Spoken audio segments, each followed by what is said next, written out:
Hello everyone, welcome to leads trade. So today we are back again with a new video and आज की video में हम median oriented question का discussion करने वाले हैं। कैट ऐसे क्वेश्चंस को काफ़ी ज़्यादा बार पूछ रहा है, तो आपका हैबिट होना चाहिए ऐसे क्वेश्चंस को सॉल्व करने का। नंबर ओरिएंटेड पजल्स होते हैं एंड सीखने को बहुत कुछ है एंड ट्राई करिएगा कि पहले अपने आप से ज़रूर सॉल्व कर लो। For easy students test attempt कर लो रिसेंट वाला ईजी कैट का, देन उसके बाद में आप ये वीडियो जरूर देखो। बहुत कुछ है इसमें जो आपको हेल्पफुल होगा एंड आने वाले दिनों में अगर कुछ ऐसा आता है तो डेफिनेटली डोएबल कैटेगरी का ये क्वेश्चन है, आप लीव नहीं कर सकते हो। ये मैक्सिमाइज करने में मार्क्स में बहुत ज़्यादा हेल्प करते हैं ऐसे टाइप के questions and we will try to make it easy for you. बहुत स्टूडेंट्स ऐसे होंगे जिनसे बना ही नहीं होगा ये पहले, मे बी सेल्फ सॉल्विंग के टाइम विदाउट टाइमर भी नहीं बना होगा, तो आज ये आपके लिए ईजी बना देंगे। कह रहा there are 9 boxes arranged in a 3x3 array in shown in tables 1 and 2. Each box contain 3 sacks. 3 sacks हैं हर एक बॉक्स के अंदर। Each sack has a certain number of coins between 1 and 9 both inclusive. Kind of एक पोटली type का कुछ है जिसमें जो है वो कुछ कॉइन्स हैं, 1 से लेकर 9 तक कुछ कॉइन्स होंगे और 3 पोटली है हर एक बॉक्स के अंदर। यहाँ पे 3 पोटली है, उसके अंदर कुछ वैल्यू होगा। The average number of coins per sack in the boxes are all distinct integers. सारी वैल्यूज अलग अलग होंगी एवरेज नंबर की सारे के सारे बॉक्सेस की। तो अपने पास 9 बॉक्सेस है, सबका एवरेज अलग अलग होगा एंड मुझे पता है जो वैल्यूज असाइंड है वो 1 से लेकर 9 तक हैं, तो average can not B more than that of 9, average can not be less than that of 1। तो अगर सब बॉक्सेस का एवरेज अलग अलग है तो I will be able to say that किसी का एवरेज होगा 1, किसी का एवरेज होगा 2, किसी का 3, किसी का 4, 5, 6, 7, 8 एंड 9। अब किसी का एवरेज अगर 1 है तो total sum that can be achieved will be equal to 3। Similarly अगर किसी का 2 है तो total sum will be equal to 6, similarly it will be 9, similarly it will be 12, 15, 18, 21, 24 and 27। ठीक है, ये different values, different sum of values boxes का बनना चाहिए एंड ये मुझे इतना सब करने का जरूरत भी नहीं है। अगर मुझे पता चल गया 1 से लेकर 9 तक वैल्यूज हैं तो मैं 1 से लेकर n+1/2 अप्लाई कर दूंगा sum of first n terms, that will be equal to 45 and अगर 45 आ रहा है और 3 के मल्टीपल के हिसाब से चलने वाला है, हर एक पोटली का एवरेज अगर 45 बन रहा है टोटल, तो value will be equal to 135। Next point states that the total number of coins in each row is the same and total number of coins in each column is the same. तो I will be able to say that this value will be equal to 45। इसको 3 से divide कर दोगे ना, तीनों equal है, तो this value will be 45, इन तीनों का सम विल बी 45, इन तीनों का सम 45, इन तीनों का सम 45, इन तीनों का सम 45। मतलब this plus this plus this सबका value combined will be 45। Similarly this will be 45, similarly this will be 45। I hope so this thing is clear to everyone. इसमें कोई दिक्कत परेशानी आपको नहीं होगा और अगर मैं इसको और आगे बढ़ाने का ट्राई करूं, मैं इसके अंदर सॉल्विंग नहीं करता, फिर आप सोचोगे यार मैं स्क्रीन पे तो नहीं कर पाऊंगा, मैं कैसे करूंगा एग्जाम में। तो हम लोग क्या करते हैं, यहाँ पे 1 2 3 थोड़ा सा बड़ा बना देते हैं इसको, 1 2 3 1 2 3 1 2 3। सिमिलरली यहाँ पे अपने पास में 1 2 3 1 2 3, 3 है ना सैक्स हर एक बॉक्स के अंदर, तो इसीलिए 1 2 3 1 2 3 1 2 3 रख रहे हैं। ठीक है, और हमें कह रहा है, अच्छा एक चीज और समझो, अगर मुझे रो और कॉलम का सम मिल गया, पहला क्वेश्चन कह रहा है what is the total number of coins in all the boxes in the third row, automatically my answer will be 45। तो first question was a freebie, actually अपने को ज्यादा एफर्ट भी नहीं डालना पड़ा एंड बहुत ज्यादा इजीली हम इसको क्रैक भी कर पा रहे हैं। ठीक है, then it says that table 1 gives the information regarding the median of the number of coins. median I hope so सबको पता है, अगर आप इंक्रीजिंग या डिक्रीजिंग ऑर्डर में लिख रहे हो तो middle value will be called as a median. हम इस तरह के बहुत सारे क्वेश्चंस कर चुके हैं, तो मैं मीडियन में डेप्थ में नहीं जाना चाहूंगा, मैं ये अज्यूम करूंगा कि आपको इसका मतलब पता है। Now we have a 9 over here, we have a 6 over here, we have a 2 over here and we have a 8 over here. मैं सबको इंक्रीजिंग ऑर्डर में लिखूंगा सैक्स की फॉर्म में भी, सो दैट बॉक्स के अंदर इंक्रीजिंग ऑर्डर में वैल्यू आए तो मीन और उनका मीडियन जो मुझे देखने का नीड अगर कभी पड़े तो मैं बहुत ईजिली उसको देख पाऊँ। यहाँ पे मेरे पास में मीडियन वैल्यू इज 9, यहाँ पे मीडियन वैल्यू इज 6, यहाँ पे मीडियन वैल्यू इज 2 एंड यहाँ पे median value is equal to 8। ध्यान से देखिए, अगर मीडियन वैल्यू 9 है तो सबसे बड़ी वैल्यू भी तो 9 ही होगी ना भाई। अगर बीच की वैल्यू 9 है, 9 से बड़ा वैल्यू कोई है ही नहीं, तो उसके राइट साइड में 9 वैल्यू ही आएगी अगर मैं उनको इंक्रीजिंग ऑर्डर में लिखूंगा, तो this value will be 9 for sure, कोई डाउट ही नहीं है। ठीक है, और आगे बढ़ते हैं। बाकी कहीं पे 2 8 वैल्यू 6 वैल्यू, उनके साथ में कुछ कर नहीं सकता, तो मुझे रुकना होगा। कह रहा table 2, in table 2 each box has a number which represent the number of sacks in that box having more than 5 coins. तो यहाँ पे कह रहा है एक बॉक्स ऐसा होगा, इन तीनों में से कोई एक बॉक्स ऐसा होगा जिसका value more than that of 5 है, मतलब इसका value more than that of 5 होगा। सिमिलरली यहाँ पे कह रहा 1 बॉक्स है ग्रेटर देन दैट ऑफ 5, मतलब ये वाला बॉक्स होगा। सिमिलरली यहाँ पे कह रहा तीनों बॉक्स का ग्रेटर देन दैट ऑफ 5 है, मतलब this value will be more than that of 5, this value will be more than of 5। Similarly तीनों values more than that of 5। Similarly यहाँ पे 2 वैल्यूज, यहाँ पे 2 वैल्यूज, यहाँ पे 0 0 0 0 एंड सो ऑन, सब वैल्यूज अपने को मिल गई। अच्छा, और आगे बढ़ते हैं। कह रहा that number is followed by a star if the sacks in that box satisfy exactly one among the following 3 condition. अगर तीनों में से एग्जैक्टली 1 फुलफिल होता है then 1 star will be there and it is followed by 2 star if 2 or more of these conditions are satisfied। अगर 2 या 3 condition fulfil हो जाती हैं तो कह रहा 2 स्टार लगेंगे। अगर एक कंडीशन फुलफिल होगा, चाहे 1 फुलफिल हो चाहे 2 या 3, तो 1 स्टार लगेगा। अब इसकी कंडीशंस की बात करें, कह रहा है the minimum among the number of coins in the 3 sacks in the box is 1।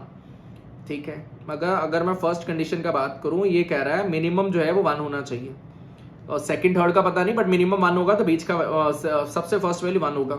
Second कह रहा है मीडियन 1 है, तो भाई अगर मीडियन बीच का वैल्यू 1 है तो सबसे छोटा वैल्यू भी 1 ही होगा फॉर श्योर। मतलब मैं ये कह सकता हूं अगर सेकंड पॉइंट फुलफिल किया तो फर्स्ट पॉइंट ऑटोमेटिकली फुलफिल करेगा, क्योंकि अगर सेकंड बीच वाला 1 आ रहा है तो ये लेफ्ट वाला ऑटोमेटिकली 1 आ ही जाएगा। That is the first condition कि भाई 1 आना चाहिए। ठीक है, third says that the maximum among the number of coins in the 3 sacks in the box is 9। तो मैक्सिमम इज 9, मतलब राइट मोस्ट विल बी 9। ठीक है, अच्छा, और आगे इसको बढ़ने का ट्राई करते हैं। हमारे पास में कुछ और मुद्दा जो अगर हम उठाने का ट्राई करें, हमें ये पता था कि यार इन सारे के सारे वैल्यूज में जो एक्चुअल वैल्यू बनेगा that will be 3, that will be 6, that will be 9, that will be 12, that will be 15, that will be equal to 18, that will be 21, that will be 24, that will be 27। आपको already पता था। अब हमें ये पता है कि कहीं पे 3 सम बनना है, किसी पे 6 सम बनेगा, किसी में 9, किसी में 12, 15, 18, 21, 24, 27, ये डिफरेंट सम्स बनने वाले हैं। बहुत सारे पजल्स मैंने आपको कराए और हर बारी मैंने आपको ये समझाया कि भाई अगर मेरे पास में कुछ ऐसी वैल्यूज अवेलेबल हैं तो मेरा टारगेट रहेगा छोटी वाली वैल्यूज पे और बड़ी वाली वैल्यूज पे, क्योंकि उन पे खेलना आसान है, मैं जल्दी जल्दी फिगर आउट कर सकता हूँ, ज़्यादा परेशानी होता नहीं है। तो इसके पीछे भागने का ट्राई करो हर बारी। ठीक है, तो अगर तो मैं भाई 27 बनाना चाहता हूँ। 27 कहाँ पे बनेगा? जहां पे सारी वैल्यूज 5 से बड़ी होंगी। 27 कब बनेगा? बेसिकली जब 999 होगा। 999 इज बेसिकली सारी वैल्यूज 555 से बड़ी, मतलब यहाँ पे 3 होना चाहिए, यहाँ पे 3 होना चाहिए, बोथ आर पॉसिबल। अब अगर मुझे 999 बनाना है, यहाँ पे 3 3 3 है, यहाँ पे 3 3 3 है, मतलब 5 से बड़ी वैल्यूज 3 बार आ रही हैं, तो I can not place 999 over here, क्योंकि यहाँ पर 8 वैल्यू एक ऑलरेडी दे रखा है एग्जामिनर ने, तो मुझे अल्टीमेटली यहीं पे 999 बनाना पड़ेगा। That is the only option available for me, कि भाई मुझे यहाँ पे 9 बनाना पड़ेगा, यहाँ पे 9 बनाना पड़ेगा, यहाँ पे 9 बनाना पड़ेगा, सो दैट मेरा सम जो है वो 27 का बन जाए। I hope so this thing is clear to everyone. कोई परेशानी नहीं है आपको इस पॉइंट को समझने में। सिमिलरली अगर मुझे 24 बनाना है, मान लो 2 बारी 5 से बड़ा वैल्यू आया, 2 बारी मैंने 99 रख दिया।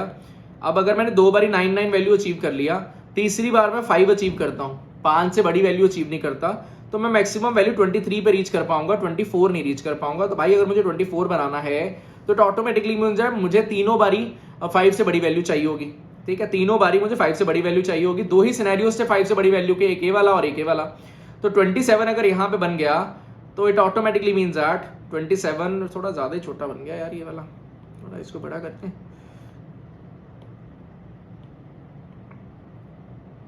थोड़ा ज्यादा छोटा बन गया, अननेसेसरी, ऐसा ना हो कि आपको रीडेबल ही ना हो जाए। ठीक है, चलिए देन हमने इसको थोड़ा बड़ा भी कर दिया। ओके, अब मुझे 24 बनाना है तो ऑटोमेटिकली मीन्स दैट यहीं से 24 बनेगा। तो भाई अगर यहीं से 24 बनेगा तो I can say that the sum over here will be 24। ठीक है, मतलब 24 एंड 27 दोनों का वर्किंग हो चुका है। ठीक है, और आगे बढ़ाने का ट्राई करते हैं। अगर मेरे पास में स्टार्स लगे हैं, स्टार का रोल समझना ध्यान से, बहुत प्यारा रोल है। कह रहा है अगर 2 स्टार लगे हैं, मतलब या तो 2 इन्फॉर्मेशन करेक्ट होंगी या तीनों इन्फॉर्मेशन करेक्ट होंगी। मान लेते हैं 1 एंड 2 करेक्ट है। अगर 1 एंड 2 करेक्ट है मतलब 1 1 विल बी देयर, तीसरे पे क्या होगा पता नहीं। अगर 1 एंड 3 करेक्ट है तो we will have 1 over here and we have 9 over here, बीच में क्या होगा हमें पता नहीं। अगर मेरे पास में 2 एंड 3 करेक्ट हो गई तो it automatically means that 1 1 and 9 will be there. तो तीनों केसेस में आपको नजर में आ रहा है कि यार पहली वैल्यू तो 1 ही है ना। अगर 2 स्टार्स लग रहे हैं तो आई विल बी श्योर कि पहली वैल्यू तो 1 ही होना है। That is the only option available for us. तो I can say that 1 will be present over here. यहाँ पे कंफर्म 1 आने वाला है, सिमिलरली यहाँ पे कंफर्म 1 आने वाला है, सिमिलरली यहाँ पे भी कंफर्म 1 आने वाला है, सिमिलरली यहाँ हाँ ठीक है, यहाँ पे भी 1 कंफर्म आने वाला है। ठीक है, यहाँ पे 2 स्टार्स थे, यहाँ पे 2 स्टार्स थे, यहाँ पे 2 स्टार्स थे, यहाँ पे 2 स्टार्स थे, तो ऑटोमेटिकली यहाँ पे 1 आना होगा, यहाँ पे 1 आना होगा, यहाँ पे 1 आना होगा, यहाँ पे 1 आना होगा। दैट इज फॉर श्योर कोई डाउट ही नहीं है इसके बारे में भाई, ये तो होना ही पड़ेगा। ठीक है, चलिए और आगे बढ़ते हैं। मेरे पास में मुझे ये कह रहा है कि यार तीनों बारी 5 से बड़ी वैल्यू है और मुझे 24 बनाना है, और 24 मुझे अगर बनाना है तो मे बी मैं 9 की हेल्प से बनाऊं, मे बी मैं 8 8 8 रख दूं, मे बी मैं 7 8 9 रख दूं, कुछ भी हो सकता है, मुझे नहीं पता क्या होने वाला होगा अल्टीमेटली। चलिए इसको भी कैप्चर करने का ट्राई करते हैं। अगर मैं ध्यान से देखूं, अगर मुझे 24 बनाना है, ये कह रहा है तीनों बार 5 से बड़ी वैल्यू आएगा और एक स्टार है। ठीक है भाई, अगर एक स्टार है और तीनों बारी ये इसको एक सेकेंड, अगर तीनों बारी 5 से बड़ी वैल्यू चाहिए, मतलब first point will not be satisfied, second will not be satisfied for sure, क्योंकि तीनों बार 5 से बड़ी वैल्यू चाहिए, मतलब ये तीसरा पॉइंट सेटिस्फाई करना पड़ेगा, मतलब मुझे यहाँ पे 9 लाना पड़ेगा। अगर यहाँ पे 9 आया तो मुझे 24 बनाना है, तो 7 विल ऑटोमेटिकली भी प्रेजेंट ओवर हियर। कंफर्म हो गया, कोई डाउट नहीं होगा आपको इसको। ठीक है, अच्छा अब इसको दूसरी तरफ से देखने का ट्राई करें। दूसरा क्या है यार, बड़ी वैल्यूज तो बना ली, अब छोटी वैल्यूज देखते हैं। 3 बनाने के लिए क्या करना होगा भाई, अगर मुझे 3 बनाना है तो मुझे एक भी वैल्यू 5 से बड़ी नहीं चाहिए, मतलब ये 0 वाला सिनेरियो, ये 0 वाला सिनेरियो यहीं पे ही पॉसिबल है, सिर्फ यहीं पे पॉसिबल है 3 का सम बन पाए या यहाँ पे 3 का सम बन पाए। यहाँ पे कह रहा है अपने पास में एक स्टार है, मतलब एक कंडीशन फुलफिल होगा, जब भी 3 सम बनेगा तो 1 1 1 हैज टू बी देयर। अगर अपने पास में सम इज 3 तो 1 1 1 value has to be there. अब अगर 1 1 1 वैल्यू आ रहा है, मतलब पहली कंडीशन और दूसरी कंडीशन दोनों सेटिस्फाई कर जाएगी ना, मतलब 2 स्टार लगेगा। यहाँ पे 1 स्टार है, मतलब दिस इज नॉट पॉसिबल। यहाँ पे 2 स्टार लग रहा है, तो इट ऑटोमेटिकली मींस दैट 1 1 1 सिर्फ और सिर्फ यहीं पे बन पाएगा, तो 3 sum will automatically be present over here. अब यहाँ पे अगर 3 बन चुका है, यहाँ पे 27 ऑलरेडी बन चुका है, that sum will be equal 30। And मुझे पता था हर एक कॉलम का और हर एक रो का सम जो है 45 है, वो हम लोग पहले से ही फिगर आउट कर लिया था। तो 27 and 3 will be equal 30। It automatically means that यहाँ पे 15 का सम बनना चाहिए। ठीक है, 15 ऑलरेडी बन गया, 3 ऑलरेडी बन गया, 24 हो चुका है, 3 हो चुका है, यहाँ पे 24 हो गया, यहाँ पे 3 हो गया, 27 हो चुका है, मतलब बाकी का बचा कुचा वैल्यू अपने पास में 18 हो गया, वो यहाँ पे प्रेजेंट होना चाहिए। ठीक है, ये 18 वैल्यू हमारे पास में अवेलेबल हो गया। ठीक है, अंडरस्टूड हो गई बात। और आगे बढ़ने का ट्राई करें। अगर मैं इस पॉइंट को फिगर आउट कर लूँ तो मेरा बहुत कुछ खुल जाएगा। ठीक है, अगर मेरे पास में 2 स्टार्स है, 2 स्टार का मतलब या तो पहला तीसरा हो जाए या दूसरा तीसरा हो जाए, पहला दूसरा हो जाए। यहाँ पे 2 आ रहा है, मतलब सेकंड इन्फॉर्मेशन तो सेटिस्फाई नहीं हो रही, बट स्टिल 2 स्टार है, तो इट ऑटोमेटिकली मीन्स दैट मुझे यहाँ पे मजबूरी के चलते हुए 9 रखना पड़ेगा। एंड अगर मेरा यहाँ पे 9 आया, 9 तो 11 और 1 12, तो मेरा 12 सम यहाँ पे बन जाएगा। अगर 12 सम यहाँ पे बन गया तो मैं इसको कर दूंगा एलिमिनेट ना। 24 और 12 हो गया 36, 24 एंड 12 हो गया 36, मतलब 9 वैल्यू मुझे और चाहिए, तो 9 मुझे डेफिनेटली यहाँ से निकालना पड़ेगा। अच्छा, अब अपने पास में 9 और 15 24 वैल्यू हो चुका है, मतलब मुझे 21 वैल्यू और चाहिए होगा, वो 21 वैल्यू यहीं से निकल के आएगा। सिमिलरली अपने पास में 12 और 27 हो चुका है, मतलब 6 वैल्यू बाकी का बचा हुआ यहाँ से आएगा, तो 6 वैल्यू हमने यहाँ से अचीव कर लिया। ठीक है, आई होप सो वर्किंग समझ में आया होगा। अननेसेसरी हमें हर एक को फिगर आउट करने का नीड नहीं, हम ऑलरेडी पता कर चुके हैं कि भाई इन सब का सम जो है 45 45 45 45, रो वाइज भी 45 45 45 है, तो मैं डायरेक्टली उसको यूज करके आगे बढ़ा सकता हूँ गेम को बहुत जल्दी जल्दी। अननेसेसरी मुझे फंसे रहने का जरूरत नहीं है उस पॉइंट को लेके। ठीक है, चलिए और आगे बढ़ते हैं। अब यहाँ पे जैसे 21 सम बन रहा है, मतलब ऑटोमेटिकली मीन्स दैट यहाँ पे 3 वैल्यू रखना पड़ेगा, that is the only value possible for us. यहाँ पे 3 वैल्यू रखना पड़ेगा। ठीक है, और बात करें यहाँ पे 2 स्टार्स हैं, 1 ऑलरेडी आ चुका है, सम मुझे 9 बनाना है। अगर मैंने थर्ड पॉइंट सेटिस्फाई करा दिया, दैट इज दिस वन, तो यहाँ पे 9 आ जाएगा, तो total sum can not be 9, it will be more than that of 9। मतलब अगर मुझे 2 सेटिस्फाई कराने, 2 स्टार लग रहा है, तो these two should be satisfying, मतलब यहाँ पे 1 और यहाँ पे 7 ही रखना पड़ेगा, तो सो दैट अपने पास 2 जो स्टार्स का सिनेरियो है वो सेटिस्फाई हो जाए। ठीक है, चलिए और आगे बढ़ते हैं। ये बच रहा है, यहाँ पर एक सिंगल स्टार लगना है, तो भाई अगर यहाँ पर 1 लग गया तो ठीक है, मतलब अपने पास में ये वाले पॉइंट पे कह रहा है 1 स्टार लगना है, ये तो नहीं लग सकता, यहाँ पे ऑलरेडी 6 वैल्यू है। 9 भी नहीं लग सकता यहाँ पे, क्यों? क्योंकि 9 और 6 15 बन जाएगा, तो यहाँ पे कुछ भी डालूंगा तो value will be more than that of 15, not possible. तो it automatically means that I will have to equate 1 over here, so that मैं यहाँ पर 8 रख दूं एंड मेरा वर्किंग जो वो अच्छे से हो जाए। ठीक है, सिमिलरली और आगे बढ़ने का ट्राई करें। अगर मुझे यहाँ पर बनाना है 18 और मेरे पास में 2 स्टार लग रहे हैं, यहाँ पे 1 ऑलरेडी है। ठीक है, अगर 1 ऑलरेडी है, अगर मैंने यहाँ पर भी 1 रख दिया तो प्रॉब्लम हो जाएगा भाई, मैं यहाँ पे 16 वैल्यू थोड़ी रख दूंगा, तो मुझे यहाँ पे 9 रखना पड़ेगा, सो दैट यहाँ पर 8 आ जाए, सेटिस्फाइड। सिमिलरली मुझे यहाँ पे 6 बनाना है, तो भाई अगर मुझे 6 बनाना है और एक बार भी वैल्यू 0 से एक बार भी वैल्यू 5 से बड़ा नहीं जाना चाहिए और 1 स्टार है, तो भाई एक स्टार है मतलब वैल्यू एक ही बार आ सकता है, ज्यादा बार नहीं आ सकता, तो 1 will be present over here. यहाँ पे 1 नहीं आ सकता, मुझे 1 क्यों नहीं आ सकता, क्योंकि फिर 2 स्टार लग जाते हैं ना, यहाँ पर एक ही स्टार है, तो एक ही कंडीशन एप्लीकेबल होगी। अगर ये कंडीशन एप्लीकेबल हो जाती तो ये भी ऑटोमेटिकली हो जाती, ठीक है। और सम मुझे 6 बनाना है तो मैं ये वाली कंडीशन एप्लीकेबल नहीं करा सकता दोनों, तो मुझे ये कंडीशन एप्लीकेबल करानी पड़ेगी।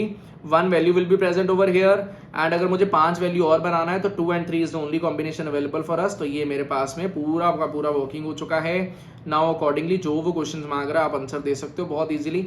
आई होप सो आपको अच्छे से क्लैरिटी मिला होगा इस पजल को लेके। कह रहा एटलीस्ट 1 सैक कंटेनिंग 9 कॉइन्स किस में होगा वो आप चेक कर लोगे। 1 2 3 4 5 5 में है, 5 आपका आंसर हो गया।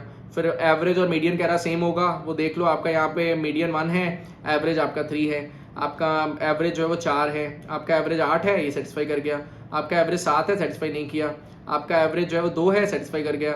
आपका एवरेज 8 नहीं है, आपका एवरेज 5 है, नहीं सेटिस्फाई कर रहा। आपका एवरेज 9 है, सेटिस्फाई कर गया। आपका एवरेज 1 है, सेटिस्फाई कर गया। तो जहाँ पे सेटिस्फाई कर जाएगा वो आपका सिनेरियो बन जाएगा।